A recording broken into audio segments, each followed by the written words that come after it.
I have glycogen storage disease type 1A. That's my official diagnosis. That is why I take cornstarch every 3 hours, and that's why I was in the hospital whenever I went up to Connecticut. This is gonna be like a really chill video. I just wanna kind of explain how I got diagnosed and kind of the journey that I took to get there. This week is actually Glycogen Storage Disease Awareness Week, so a lot of people are sharing their story of how they got diagnosed, hoping that it'll help other people, because in the rare disease community, it's very hard to get diagnosed. You go through so many different doctors and different experiences, and unfortunately a lot of people give up. And so I hope that by sharing this story, somebody can maybe be inspired or recognize some symptoms or just relate to it. I've had a lot of questions about this, both from the GSD community and from people who have never heard of it. Just like, how did your parents know something was wrong with you? Like, how do you handle it now? That sort of thing. And obviously there's a lot of questions about the future as well. So I'll try to encompass as much as I can in this video, but just bear with me. I don't want it to be like an hour-long video. Obviously, I don't think anybody wants to listen to me talk for an hour, although a lot of people know I can talk for an hour. So I was diagnosed when I was 2.5. At the time, I was living in Colorado with my family, and there was a doctor up there who actually had a few patients with glycogen storage disease. At the time, I wasn't told it was glycogen storage disease. I'd actually never heard that term until much later in life. So my original diagnosis says von Gierke's disease, which is another name for glycogen storage disease type 1. Not all types of GSD are von Gierke's. Von Gierke's is very specific to type 1. And basically my mom knew that something was wrong with me as soon as I was born. People called her crazy, but she recognized the symptoms because her brother has the disease as well. And this is a lot of like genetic stuff, but it's her half brother. They have the same dad. And so at the time, basically research said I couldn't have the disease because of, it didn't make any sense. I'm not really 100% sure on that, but basically they said genetics wise, I could not have the disease. My mom was actually reported to CPS for Munchausen's by proxy, which if you don't know what that is, it's where Munchausen's is a disease where people like make themselves sick, and Munchausen's by proxy is, these are very simple terms. Basically, they thought she was making me sick. So she was investigated by Child Protective Services. They threatened to take away myself as well as my older sister, and she kept fighting. She was like, I know something's wrong with her. It was very obvious by how I looked. My liver was 5 times the size of a normal liver, and I looked like a pregnant child. There's no nice way to put that. Like, I looked like I had a bowling ball in my shirt. I was very small for my age, and just developmentally, I was not on track at all, honestly. So yeah, developmentally, I was like physically behind. And so my mom would actually wake me up every 2 to 3 hours to eat. And this was just normal. And that is how I was able to stay alive long enough for a diagnosis. Whenever I was diagnosed, they wanted to put in a feeding tube. I know a lot of people get feeding tubes, and there is nothing, like no judgment to any GSD people who have had feeding tubes, to GSD parents who have had their kids get feeding tubes. But based off of the doctor that I had, he said it wouldn't improve my quality of life at all, and that basically would just make my mom's life easier. And at the time that they were discussing putting in a feeding tube, I was also given 6 months to live. So I was about 2.5. They said it'd be a miracle if I lived to see my 3rd birthday. And then they wanted me to get a feeding tube. They said it would limit my time outside. Remember, we were living in beautiful Colorado, not hot, humid Texas, Colorado, where we spent all the time outside that we could. And so my mom prayed about it and decided against the feeding tube. I am so thankful that she did that. Like I said, no judgment against anybody who has it. I know people who have it and are doing great. And it was just, at the time, we were told I was dying. And I was. There's no way around that. I was given 6 months to live, and that wasn't gonna help anything in my situation. And so my mom decided against the feeding tube. So I continued to see that doctor, same one. I remember being like 6 or 7 and being in this doctor's office and them saying, I don't know how you're still alive, but you can still die at any moment. Just like that. There was no I'm a child development major. There was no coping skills given at all. It was like, you are dying, you need a transplant, and that was the only path that they wanted to take. My mom, like I said, grew up with a brother who has this disease, and he didn't have a transplant, and so she knew I could live without it. A lot of prayer, a whole lot of prayer.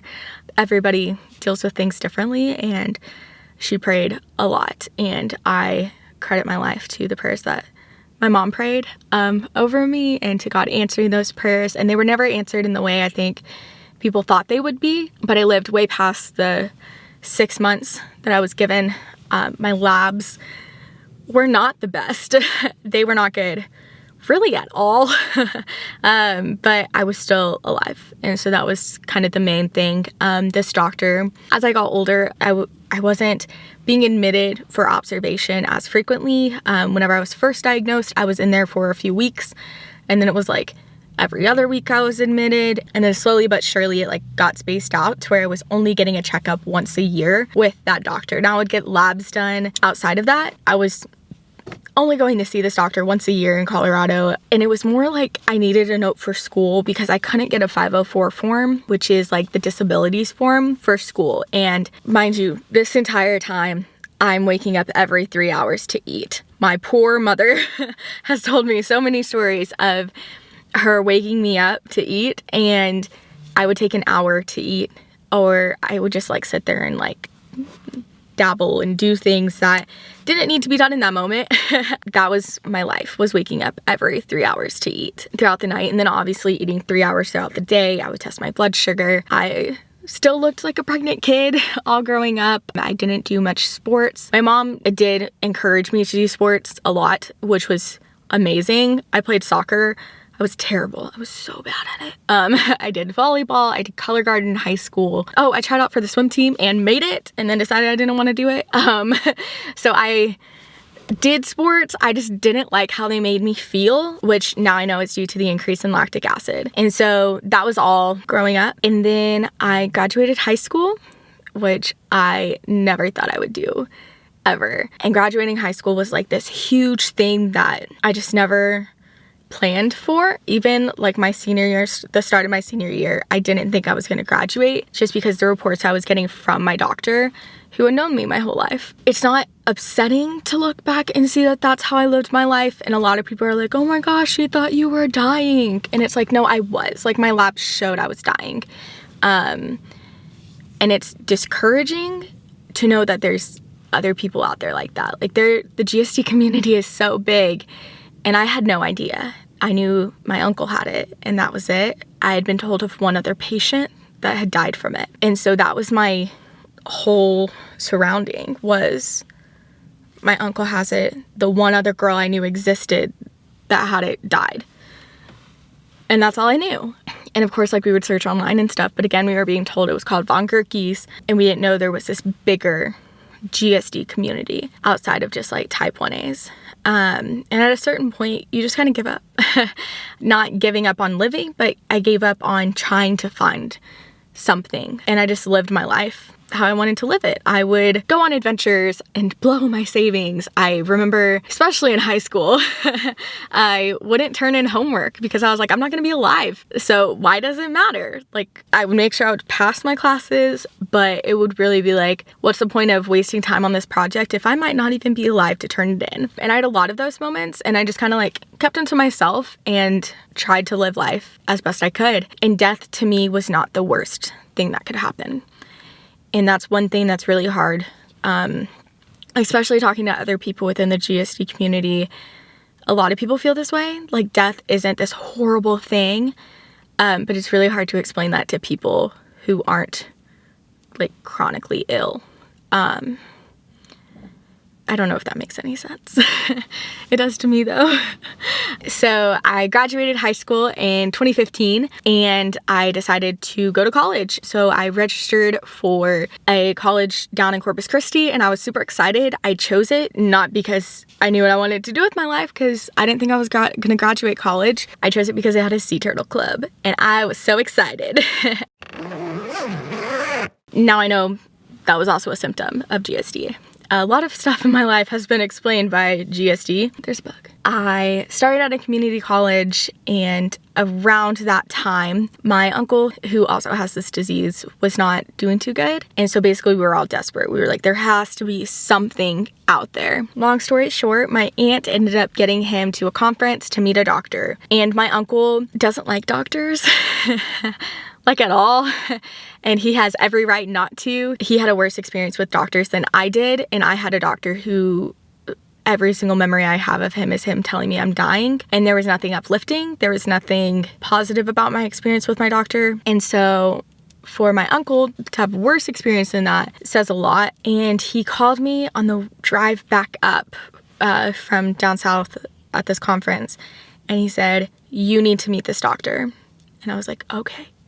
If he's telling me I need to meet this doctor, I'm gonna meet this doctor. This doctor happened to be coming back to Texas just a couple months later to speak at a camp for people with GSD. And I didn't even know I had GSD at this point. I thought I had von Gerke's. Now I know they're the same thing. GSD type 1A is von Gerke's, but I had no idea what he was talking about. And so that's how I found out that my disease is called Glycogen Storage Disease type 1A. And at this point I was 19. I very clearly remember this. We pulled up to this camp out in Texas, and it's a camp designed for kids with different medical conditions to help get them together and learn more about their condition and just show them that they're not alone. And we pulled up, and the gate was locked and we could see people, and it was my mom and I, and we were like, what do? We called all the numbers that we had. We even sent emails.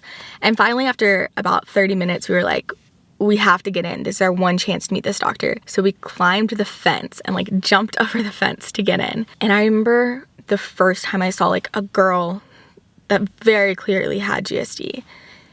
And I was holding back tears. And I remember my mom like wanting me to say something, and I couldn't because I was just like so taken back of this little human is like me. Like we have the same thing. What? And it was just surreal. And I didn't know what to do or what to say. And I was just like holding back tears. And I'm sure I freaked this little girl out because I just stared at her. Like I was just like, and then like she would walk away and I'd just be like, I didn't know what to do. So I ended up meeting with this doctor, and he told me about cornstarch, but he put me on cornstarch, which stabilized my blood sugar. I was just on like tester doses before he could officially get me into his like practice, because he was maxed out on patients. So we scheduled an appointment for almost a year out, and I was just kind of like trying out cornstarch until then to see if it helped. Then I got a call. So at this point it's been almost a year, and I get a call from somebody at his office, and they said there was a cancellation. They'd like me to come in a month and a half sooner than expected. I called my mom and I was like, what do we do? We got in the car and we drove over 20 hours to get there on time. And I remember the whole drive to the hospital just being like, this guy's gonna explain everything. He's gonna be like, you were never dying, like aren't as severe as people thought, your diagnosis is wrong. I just remember thinking like, what is my mom gonna think when she finds out like all of these answered prayers weren't actually answered prayers? Which is so horrible to think. But it's true, that's what I was thinking. And I just like doubted God the entire drive. And this doctor walked in, and I remember he like had my labs in his hand, and he looked at them and he looked up at me and he said, I've seen people with labs better than yours and they were dead. Someone must be praying for you. And I was like, oh my gosh. What? Like, how do you... I was so taken back. I was like, oh my gosh, I really am dying. I don't know. It was just like a weird, surreal moment. My mom cried. And he was like, the next thing out of his mouth was, I want you to make a list of everything you want to do with your life, and you're going to make it happen. And I was like, what? Is this like a bucket list? Like, I've already done a ton of stuff on my bucket list. And it was like, no, like goals, long-term goals. And that's when I realized like I had never planned longer than 6 months. I guess that just always stuck in my head. I guess that always stuck in my head because of the original like 6 months to live thing. Okay, I moved because the sun was going down. Yeah, I realized like I'd never made plans past 6 months. Like I just realized all of these things about my life that I never knew that they were related to having a disease, but they were. And so this doctor put me on cornstarch, really like honed it in. I remember at that initial appointment, he asked, what is one thing that I really want that would motivate me to get my labs good? And I was like, I really want an